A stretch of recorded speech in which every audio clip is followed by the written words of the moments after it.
Pasukan elit dilatih untuk bertahan secara ekstrem di segala medan dan situasi. Tak jarang mereka melakukan aksi di luar nalar demi menyelamatkan diri atau mempertahankan misi yang dijalankan. Seperti kisah seorang anggota Kopassus Prada Parjo yang berjuang pada awal-awal perebutan Irian Barat tahun 1961 sampai 1962.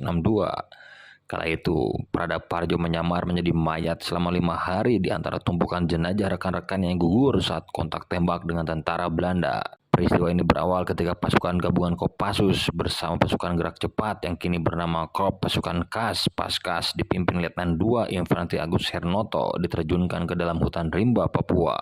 Pasukan ini mendapat tugas ke hutan belantara Papua untuk menyusup, namun mereka disergap Korps Marinir Kerajaan Belanda di wilayah Fakfak, Papua Barat.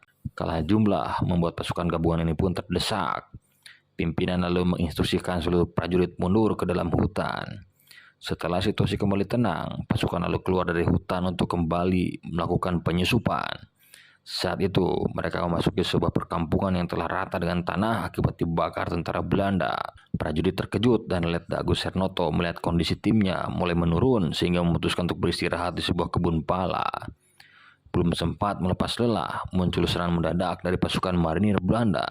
Pukul tembak terjadi dan Letda Agus tertembak di kedua kakinya. Di kemudian hari, kedua kakinya harus diamputasi karena membusuk. Sementara itu, pertemuan sengit tersebut membuat 3 anggota PGT dan 2 anggota RPKAD atau Kopassus gugur. Begitu juga Prada Parjo yang roboh usai terkena terjangan peluru tentara Belanda.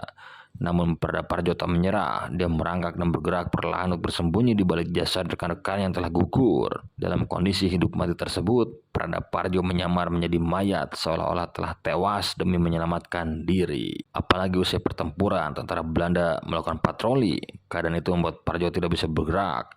Dia harus tidur selama 5 hari di antara jasad teman-teman yang telah gugur. Upaya penyelamatan pun membuahkan hasil. Saat situasi kondusif, Prada Parjo akhirnya diselamatkan warga setempat yang membawanya ke permukiman untuk dirawat.